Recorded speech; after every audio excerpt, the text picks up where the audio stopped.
السلام عليكم ورحمة الله وبركاته. النهاردة بنعمل معانا مع بعض حاجة تانية جديدة. هنكنس قدام الباب كده في مدخل البيت. كان في شوية غسيل بس هلمهم الأول. أنا عاملة حبال هنا على السلم وحبال على البلكونة. مكتوبة الحتة شمس أوي، احنا في الصيف طبعا الشمس حامية أوي، فبنشر هنا على السلم أقرب لي عشان الشمس بس مش تحرق وشنا. هنلم مع بعض حبة الغسيل كده بسرعة عشان نكنس السلم وننضف كده ومفيش تراب يجي على الهدوم، بدل نشفي الباب الليمون من الشمس عشان مش يجي ربه كده ويقرح.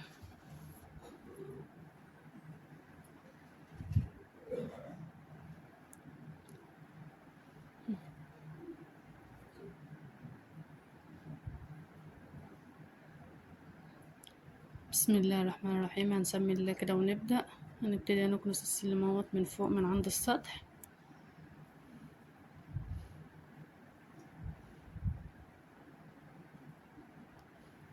طبعا الواحد لازم باستمرار كده قدام بيته دوت، لازم يوميا ان احنا نكنسه، لان التراب طبعا والهواء والبتاع بيعفر قدام البيت، والواحد ما ينفعش يقعد في حتة مش نظيفة.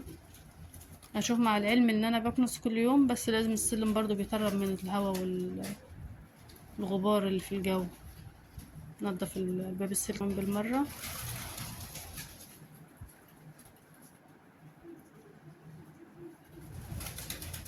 دي الحاجات اللي احنا بنقعد عليها في مدخل البيت، فانا بلمهم بقى واحدة واحدة كده عشان اكنس مكانهم، وبعد كده ايه هرجع كل حاجة مكانها. اهم حاجة ان احنا بنسمي الله قبل ما نبدأ اي حاجة، ونخلي توكلنا على الله. ربنا بيصلح لنا الحال جميعا.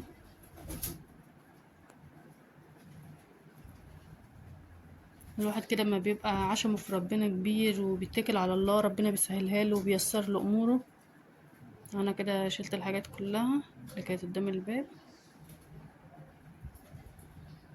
اهو. تبتدي بقى نكنس وننضف الحتة قدام باب الشقة. انت بدل كنست قدام باب بيتك ونضفتي خلاص، يبقى البيت جوه يعتبر نظيف. ليه؟ لان التراب ده برضو لو انت سبتيه يخش معاكي جوه، هيتنقل معاكي هنا لهنا اهو. المقشة دي ناعمة، انا مخليها للسيراميك، والسلم جايبينه مقشة خشنة عشان ينضف السلم حلو اهو. نعمل كل حاجة بنظام كده، الحكاية هتمشي معانا على طول. والله السلم ده ما خدش معايا ربع ساعة بالظبط، كنيس ومسيح. خلصت بسرعة. ليه؟ لان انا حاطه في دماغي هدف وقمت بسرعة عليه واستعذت بالله من الشيطان الرجيم. الواحد لما بيبقى يعني تحس ان هو كسلان كده وزهقان، يقول اعوذ بالله اعوذ بالله اعوذ بالله 3 مرات كده، ويتف على جنبه الشمال كده يعني بالراحة 3 مرات. الواحد بتحس ان الشيطان بعد عنه فعلا، والكسل قام بعيد، والواحد بيقول توكلنا عليك يا رب، وبيقوم كده يخلص الورا بسرعة اهوت.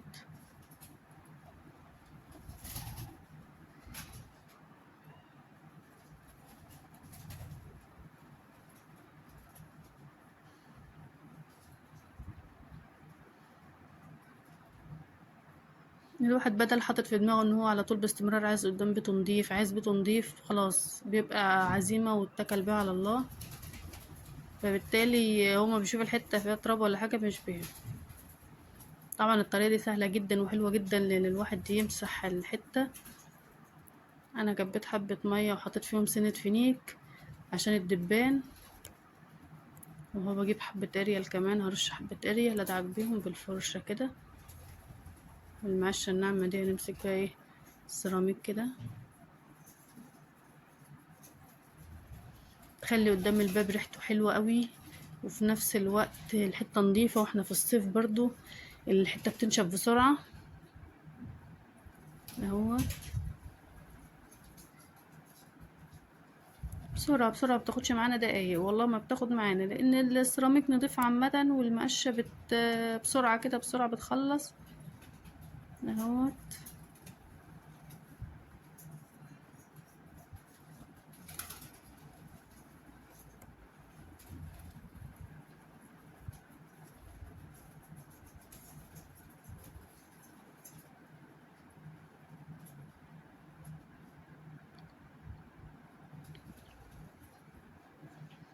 اهوت الامور مشيت بسرعة الحمد لله. كان الاكل على النار برضه، انا كنت بعمل الغدا ساعتها، كنت الاكل حطيته وغطيت عليه ورحت بقى ماسكه ايه، لقيت الحته كده مش عجباني قدام الباب، والدبان بقى يعني ايه بيروح ويجي كده، والواحد زهقان، الواحد بيقرف وبيزهق. قلت لا والله، رحت مخلصه الاكل وموطيه عليه. قلت لا ما بديهاش بقى. قلت لا، اما اقوم بقى اشوف ورايا ايه احسن عشان اعرف اقعد اكل بنفسي كده واجي على اخر النهار الواحد لما بيجي يطلع قدام في المدخل البيت كده يقعد يلاقي الحته نضيفه وحلوه، والفينيك بقى مع الاريال يعني مسح السلم كده، حتى السلم الاسمنت دوت حلو، وخلاه يعني اتغسل كده بصراحه، وخلى الحته نضيفه زي الفل. بعد ما خلصت ولميت بالمساحه جبت الشرشوبه، هي كانت ناشفه، رحت ماسكه منشفه بيها، الحته بقت زي الورد، زي الفل كده، بسم الله ما شاء الله. تحبي تقعدي فيها كده وتشمي ريحتها كده، ريحه نضيفه وحلوه، وخلت بقى الريحه الحلوه دي دخلت على البيت جوه، ريحه الاريال كده مع النظافه حلوه بصراحه. اهوت كده خلصت. هنا انا بعمل الحته اللي تحت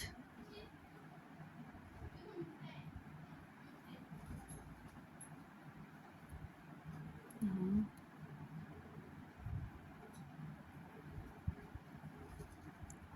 برضه حبة مية عشان الحتة تنضف حلو. المية بقى لما بتكبها كده وتعملي بالفرشة بتلم أي حاجة في الجناب، أي شوية تراب في الجناب بتلمها، خلاها زي الفل. اهو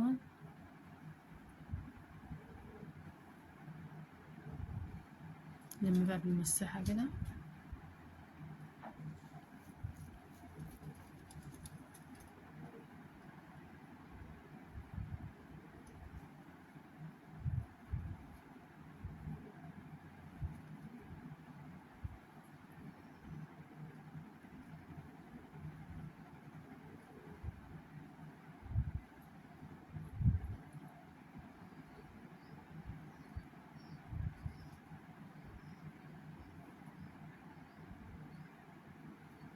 متسيبيش أي حتة ولا ركان ولا أي حاجة، خلي البيت بتاعك كده زي الفل كده، تبقي انت قاعدة مستريحة نفسيا ونفسيا حلوة، ومفيش أي مشكلة بالنسبة لك.